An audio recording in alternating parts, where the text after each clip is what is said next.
आज के इस वीडियो में हम प्रॉफिट और लॉस को बेसिक से पढ़ेंगे। उसके लिए सबसे पहले हम कुछ वर्ड्स का मीनिंग समझेंगे, जैसे कि क्रय मूल्य। क्रय मूल्य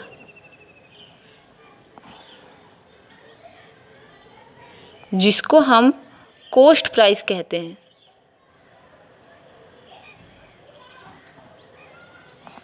कॉस्ट प्राइस भी कहते हैं।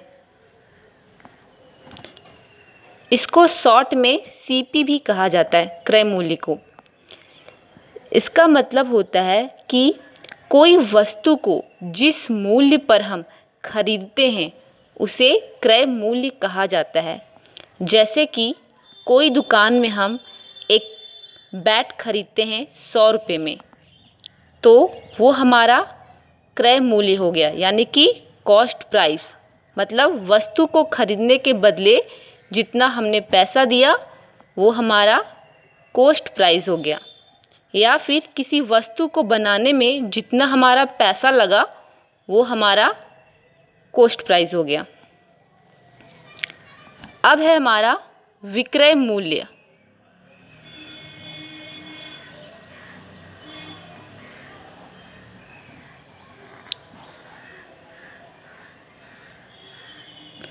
जिसे हम सेलिंग प्राइस भी कहते हैं।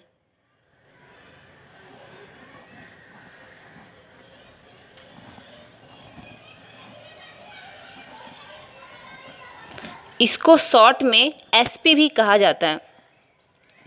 जब उसी वस्तु को हम अधिक दाम में या उससे कम दाम में हम बेचते हैं तो वो हमारा सेलिंग प्राइस रहता है। जैसे कि उस बैट को हमने जो 100 रुपये में ख़रीदा था, अगर उसी बैट को हम किसी और के पास 120 रुपये में या फिर 80 रुपये में हम बेच देते हैं तो वो हमारा विक्रय मूल्य हो गया।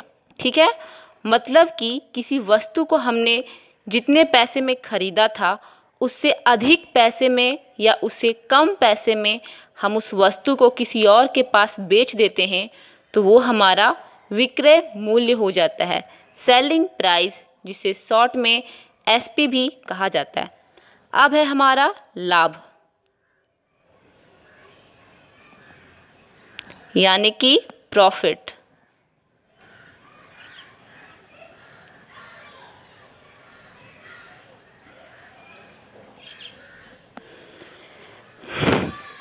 हमारा जो विक्रय मूल्य हो वो हमारा प्रॉफिट में भी हो सकता है और हमारा लॉस में भी हो सकता है।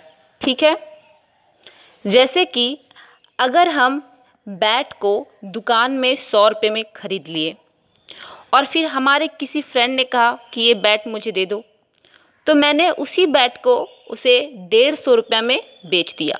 100 रुपये मैंने दुकान में ख़रीदा था और उसे मैंने वही बैट 150 रुपये में बेच दिया। तो हमें क्या हो गया? फ़ायदा हो गया।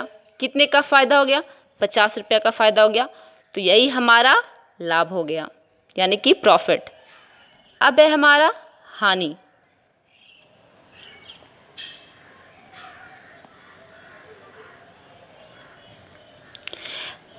यानी कि लॉस।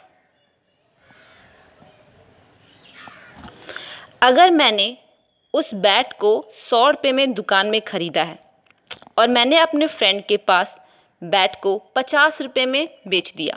100 में मैंने ख़रीदा था और 50 रुपये में मैंने बेच दिया, तो क्या हो गया?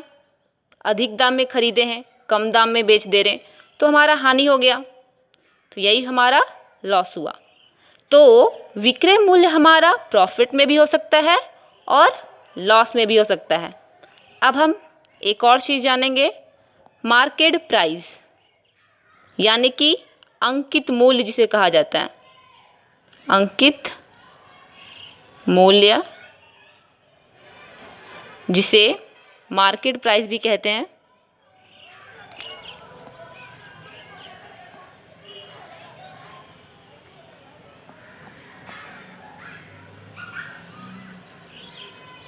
इसे हम लिस्ट प्राइस या प्रिंट प्राइस भी कहते हैं।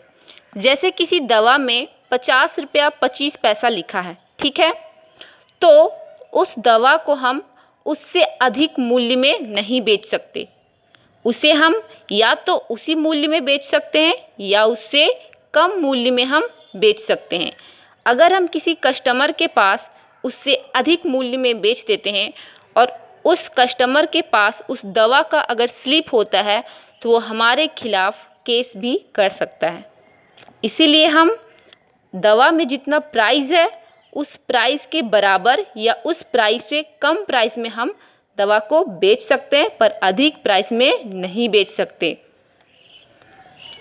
और एक इम्पॉर्टेंट बात, हमारा जो लाभ होता है और हानि होता है ये दोनों हमारा क्रय मूल्य से कैलकुलेटेड होता है, ठीक है, कॉस्ट प्राइस से कैलकुलेटेड होता है।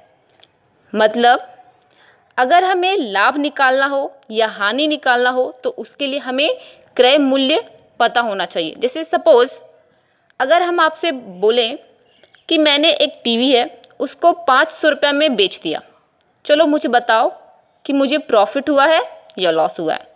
तो क्या आप मुझे बता पाओगे? नहीं बता पाओगे। क्यों? क्योंकि मैंने ये तो आपको बता दिया कि मैंने उस टीवी को ₹500 में बेच दिया है, लेकिन आपको ये तो पता ही नहीं है कि मैंने उस टीवी को कितने में ख़रीदा था। तो फिर आप कैसे बता सकते हैं कि मुझे प्रॉफिट हुआ या लॉस हुआ है? तो इसीलिए अगर कोई वस्तु का हमें प्रॉफिट जानना है या लॉस जानना है तो उसके लिए सबसे पहले हमें उस वस्तु का क्रय मूल्य यानी कि कॉस्ट प्राइस जानना बहुत ज़रूरी है। तो ही हम उस वस्तु का बता सकते हैं कि हमें प्रॉफिट हुआ है या लॉस हुआ है, ठीक है। तो और दूसरा इम्पॉर्टेंट बात ये कि लॉस एंड प्रॉफिट का कभी भी आप फॉर्मूला याद करने की कोशिश मत कीजिएगा।